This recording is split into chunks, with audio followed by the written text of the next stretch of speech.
Ek wil graag net terugvoer gee oor die skikking wat Vrystaat Landbou Saai en Sakeliga bereik het met die minister van Landbou en die departement van Landbou aangaande die back and claw krisis.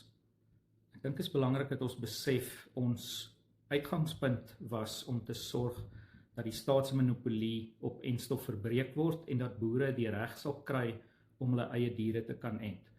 Dit is nou in effek wat gebeur het met hierdie skikking. So elke boer sal in die toekoms, want ons weet nie hoe lank ons sal moet ent nie, op die oomblik is dit 10 jaar, dit kan moontlik 20 jaar of langer wees.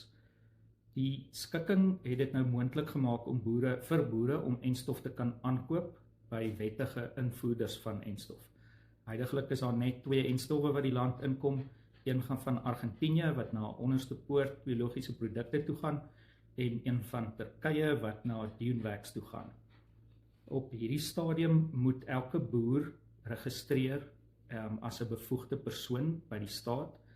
Dit behels dat jy jou naam, jou van, jou adres, jou plaasnaam op 'n stelsel sit wat na die staat toe gestuur sal word en dan word jy geag 'n bevoegde persoon te wees in terme van die wet en dan kan jy jou eie beeste ent. Dit is ook belangrik om te sê dat hierdie enstof wat ons voorkomend kan ent, gaan die boere self voor moet betaal. Dit blyk dat die staat net nie die fondse het om genoeg enstof in te voer om gelyktydig die hele land te kan ent nie. Die staat sal wel nog steeds enstof invoer en verantwoordelik wees vir plase wat positief is, vir plase wat hoë risiko beskou word, dalk melkplase en ook die grense daar rondom.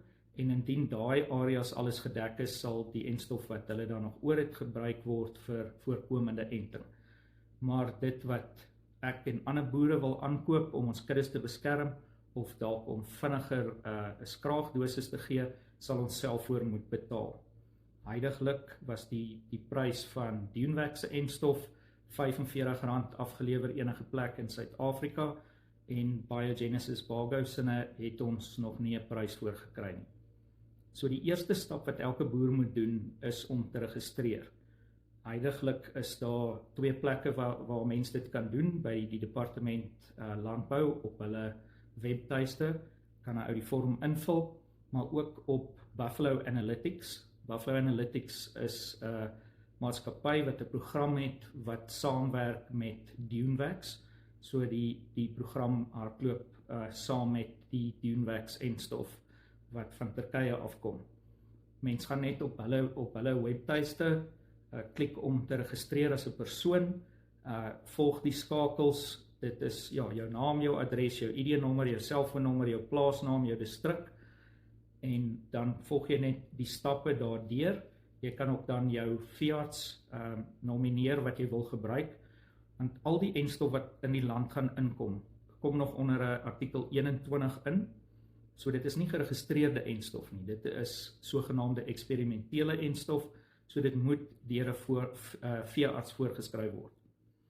As jy dan daai vorm invul, het ons in die skikking ook bepaal dat jy na 5 dae geag word bevoegde persoon te wees, maar huidiglik as jy dit doen, kry jy binne 'n dag 'n e-pos terug en jy het 'n sertifikaatnommer, dit word self deur Buffalo Analytics gegenereer en dan kan jy die enstof aankoop. Daar is huidiglik geen enstof beskikbaar om aan te koop nie. Dis baie belangrik. As iemand nou vir jou enstof aanbied, is dit of onwettige enstof of dis nie regte enstof nie.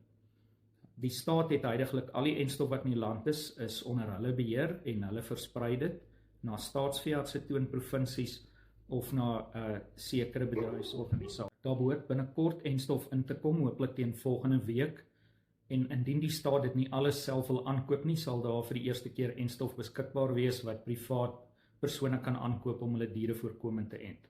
So ons wil al die boere aanmoedig, gaan registreer jouself, gaan na Buffalo Analytics toe, volg die skakels, dit vat net omtrent 2 minute, dis redelik vinnig.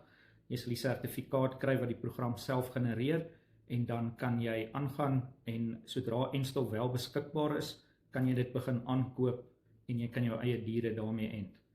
Baie dankie.